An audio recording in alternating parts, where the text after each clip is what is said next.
Hello नमस्कार दोस्तों, स्वागत है आप सभी का हमारे YouTube channel Sunday study point पे। आज का हमारा टॉपिक है एंटीजनेट पेपर वन से क्वेश्चन लेकर आए आपके लिए रिसर्च एप्टीट्यूड शोध अभिव्यक्ति। तो वीडियो को अंत तक देखते रहिएगा। वीडियो पसंद आए तो वीडियो को लाइक कर दीजिए और चैनल पर नए हैं और चैनल को अभी तक सब्सक्राइब नहीं किया तो जल्दी से कर लीजिएगा, साथ बेल आइकन भी प्रेस कर लीजिए। तो आज के हमारे पहले प्रश्न पे चलते हैं। आज का हमारा पहला प्रश्न है, किसी अनुसंधान में अनुसंधानकर्ता को किसी बात को आंख बंद करके नहीं आजमाना चाहिए, बल्कि तब तक प्रतीक्षा करनी चाहिए जब तक उसके मन में अचानक कोई बात स्फुरित न हो। कतिपय विशिष्ट उप क्षेत्रों में न्यून से न्यून के बारे में अधिक जानकारी होनी चाहिए। या उस क्षेत्र की हर बात की जानकारी होनी चाहिए और उसे बारीकियों यदि कोई हो को जानने की चिंता नहीं करनी चाहिए। उपरोक्त में सभी हैं, तो राइट आंसर हमारा ऑप्शन नंबर क्या हुआ? किसी अनुसंधान में अनुसंधानकर्ता को क्या करना चाहिए? कतिपय विशिष्ट उप क्षेत्रों में न्यून से न्यून के बारे में अधिक जानकारी होनी चाहिए। ऑप्शन नंबर बी हमारा सही आंसर रहेगा। चलिए अगला प्रश्न चलते हैं हम।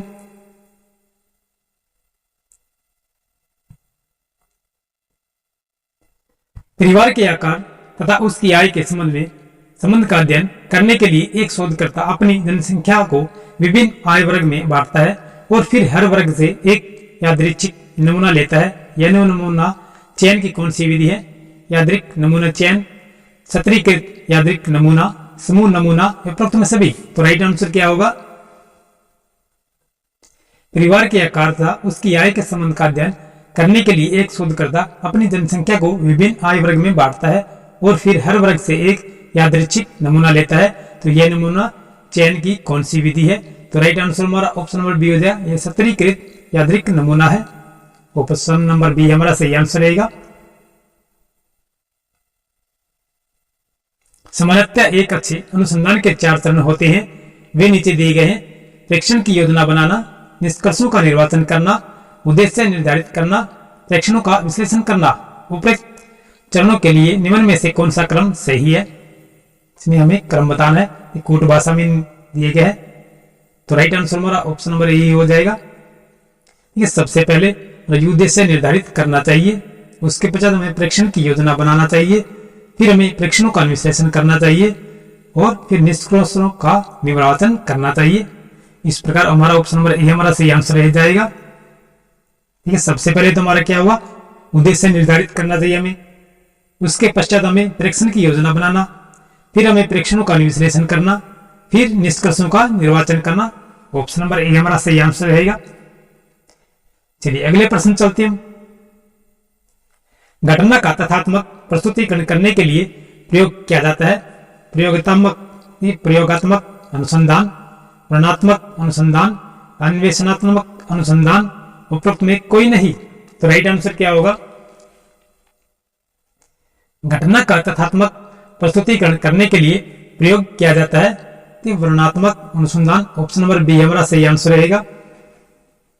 चलिए अगले प्रश्न चलते हैं। निम्नलिखित में से कौन सा अनुसंधान लचीला नहीं होता है? अन्वेषणात्मक अनुसंधान, वर्णनात्मक अनुसंधान, प्रयोगात्मक अनुसंधान, उपरोक्त में से कोई नहीं। तो राइट आंसर क्या होगा? निम्नलिखित में से कौन सा अनुसंधान लचीला नहीं होता है? तो सही आंसर हमारा ऑप्शन नंबर सी होगा। ये प्रयोगात्मक अनुसंधान होता है, ये लचीला नहीं होता है।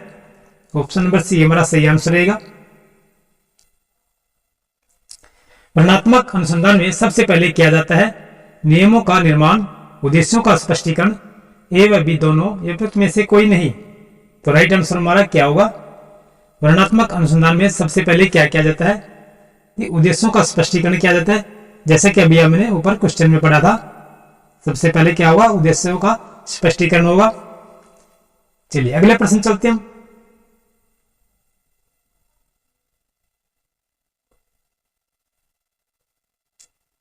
अनुसंधान निर्धारित होते हैं वैज्ञानिक विधि पर, प्रयोगों पर, वैज्ञानिक के ऊपर, सामान्य नियमों पर। तो सही आंसर क्या होगा? अनुसंधान आधारित होते हैं हमारे, किस पे आधारित होते हैं? ये वैज्ञानिक विधि पर होते हैं। ऑप्शन नंबर ए हमारा सही आंसर रहेगा। चलिए अगले प्रश्न चलते हैं। यदि एक सामान्य व्यक्ति अपने दैनिक जीवन में अनेक प्रकार के प्रयोग एवं परीक्षण करता है तथा उसी आधार पर निष्कर्ष प्राप्त करता है। इस रूप में उस व्यक्ति को मानेंगे एक वैज्ञानिक, एक श्रेष्ठ वैज्ञानिक, एक श्रेष्ठ नागरिक, एक बौद्धिक व्यक्ति, एक सामान्य व्यक्ति। तो सही आंसर क्या होगा? यदि एक सामान्य व्यक्ति अपने दैनिक जीवन में अनेक प्रकार के प्रयोग एवं परीक्षण करता है तथा उसी आधार पर निष्कर्ष प्राप्त करता है, इस रूप में उस व्यक्ति को क्या मानेंगे? एक सामान्य व्यक्ति मानेंगे। ऑप्शन नंबर डी हमारा सही आंसर रहेगा। चलिए अगले प्रश्न चलते हैं। यदि आप एक भूल करने के बाद उसकी पुनः पुनः पुनरावृत्ति करते आ रहे हैं तो आपको कहा जाएगा श्रेष्ठ अनुसंधानकर्ता, उत्तम भूल करता, बेवकूफ या सामान्य। तो राइट आंसर क्या होगा? यदि आप एक भूल करने के बाद उसकी पुनः पुनः पुनरावृत्ति करते आ रहे हैं तो आपको क्या कहा जाएगा? बेवकूफ कहा जाएगा। ऑप्शन नंबर सी हमारा सही राइट आंसर रहेगा। चलिए अगले प्रश्न चलते हैं। यदि एक समस्या के समाधान एवं प्राप्त परिणामों की विवेचना के लिए आप वैज्ञानिक पदावली का प्रयोग कर रहे हैं तो यह प्रक्रिया कही जाएगी वैज्ञानिक, समानतः सुखाय, सब उद्देश्य पूरक, उपरोक्त में से कोई नहीं। तो राइट आंसर क्या होगा? सभी आंसर दें। यदि एक समस्या के समाधान एवं प्राप्त परिणामों की विवेचना के लिए आप वैज्ञानिक पदावली का प्रयोग कर रहे हैं तो यह प्रक्रिया कही जाएगी, क्या कही जाएगी? देखिए वैज्ञानिक। ऑप्शन नंबर ए हमारा सही आंसर रहेगा। चलिए अगले प्रश्न चलते हैं। अनुसंधान के मूल्यों का ह्रास हो जाता है जबकि एक अनुसंधानकर्ता काल्पनिक अवधारणाओं को अंतिम रूप से स्वीकार कर ले, अनुसंधानकर्ता भ्रांतियों का शिकार हो जाए, अनुसंधानकर्ता काल्पनिक अवधारणाओं को अंतिम रूप से स्वीकार कर ले, उपरोक्त में सभी।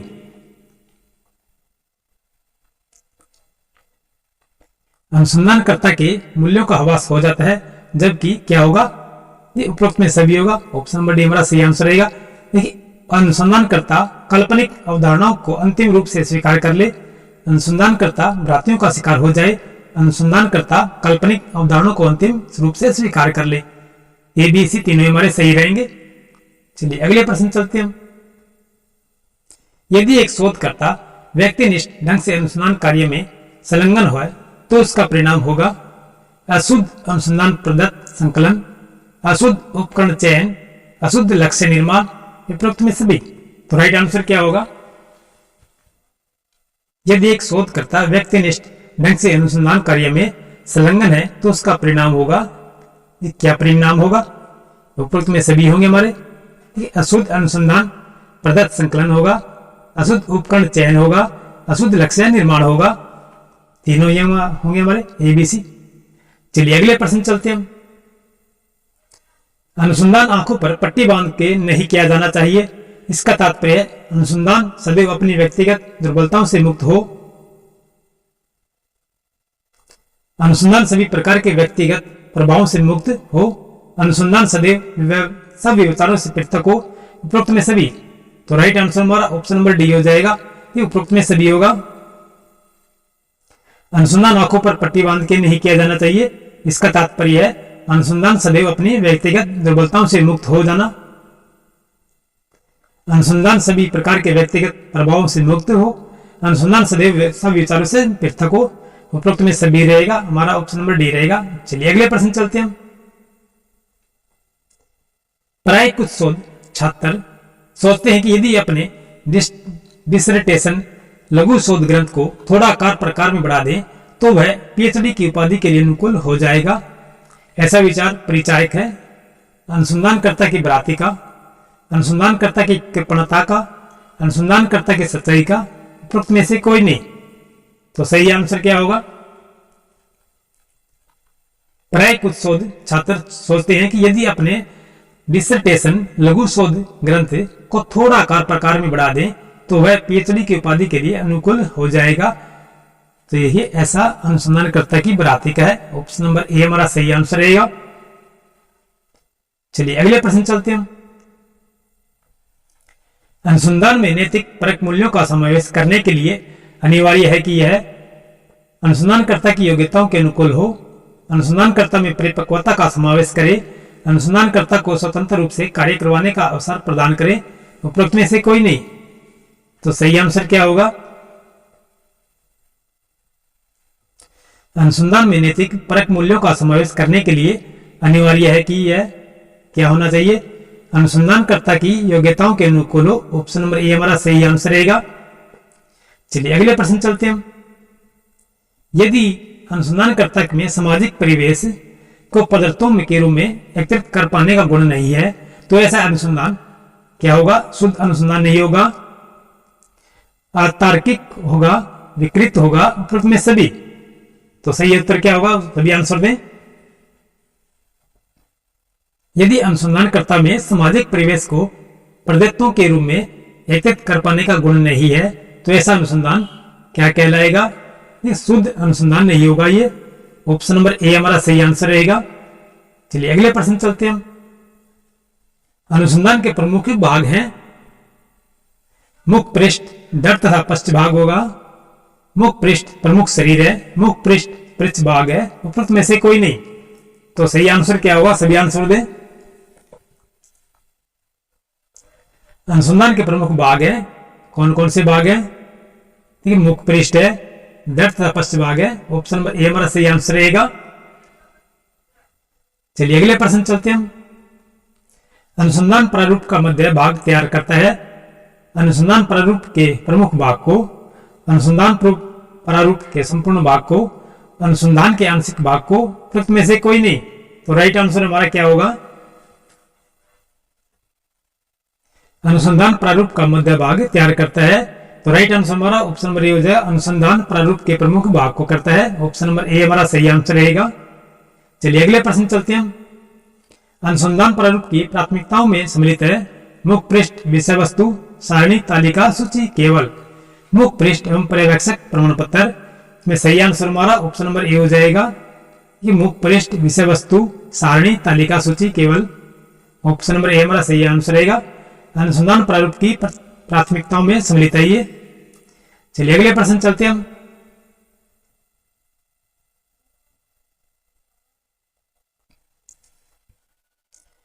प्राय शोध पत्र पत्रिकाओं में प्रत्येक लेख का एब्स्ट्रैक्ट तैयार किया जाता है जिसमें जोर दिया जाता है शोध पत्र लेखन में प्रयुक्त किसी अभिनव विद्याउपागम को, शोध पत्र की केंद्रीय थीम को, शोध पत्र के प्रभावी निष्कर्ष को, ए, बी तथा सी तीनों।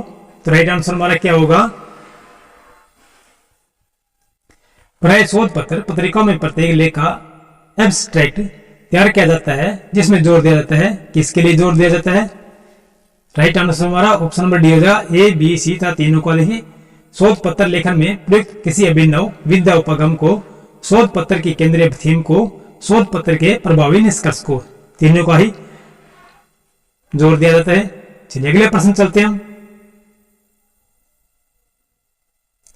कॉलेज विश्वविद्यालय स्तर पर व्यक्तिगत उन्नति पर्सनल प्रमोशन स्कीम के तहत एक ग्रेडर के प्रत्याशी के शोध पत्र लिखने होते हैं 3 से 5 तक, केवल 1, केवल 2, एक भी नहीं। तो राइट आंसर हमारा क्या होगा?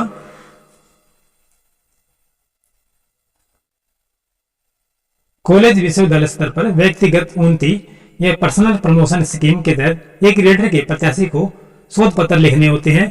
तो राइट आंसर हमारा ऑप्शन नंबर ए हो जाएगा। इसमें 3 से 5 तक लिखने होते हैं। ऑप्शन नंबर ए हमारा सही आंसर रहेगा। चलिए अगले प्रश्न चलते हैं। अनुसंधान पत्र एवं अनुसंधान लेख है एक प्रदत्त जिन निष्कर्षों पर आधारित है तो दूसरा सिद्धांतिक। एक की पृष्ठभूमि सर्वेक्षणात्मक तथा प्रयोगात्मक है तो दूसरे के वैचारिक। एक ही लेख के 2 पृथक पृथक नाम है, ए एवं बी दोनों कथन सत्य हैं। तो सही आंसर हमारा क्या होगा? सभी आंसर दें।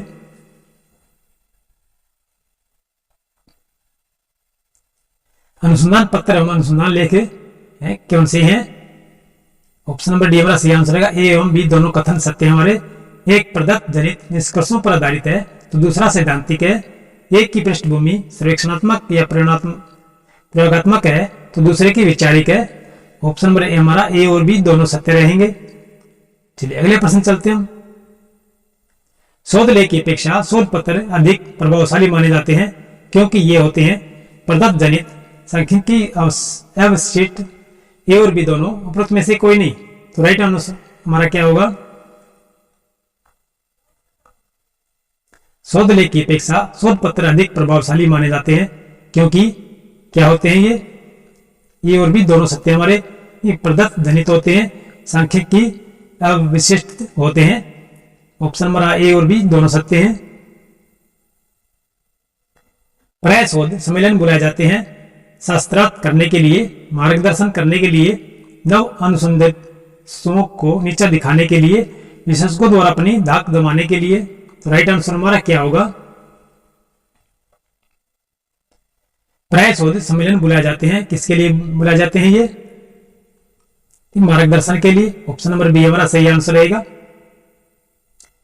सम्मेलन से प्रमुख लाभ है प्रजातांत्रिक मूल्यों का विकास, नव अनुसंधानकर्ताओं का मार्गदर्शन, पारस्परिक विचार विनिमय, उपरोक्त में सभी। तो राइट आंसर हमारा क्या होगा, सम्मेलन से प्रमुख लाभ है, क्या लाभ है सम्मेलन से, प्रजातांत्रिक मूल्यों का विकास होता है, नव अनुसंधानकर्ताओं का मार्गदर्शन होता है, पारस्परिक विचार विनिमय होते हैं। उपरोक्त में सभी हमारा राइट आंसर रह जाएगा, ऑप्शन नंबर डी। तो दोस्तों ये हमारे कुछ क्वेश्चन थे एनटीए पेपर 1 रिसर्च एप्टीट्यूड से संबंधित। तो वीडियो पसंद आए वीडियो को लाइक कर दीजिए और चैनल को अभी तक सब्सक्राइब नहीं किया जल्दी से कर लीजिएगा, साथ में बेल आइकन को प्रेस कर लीजिए। फिर मिलते हैं नेक्स्ट वीडियो में, तब तक के लिए जय हिंद जय भारत।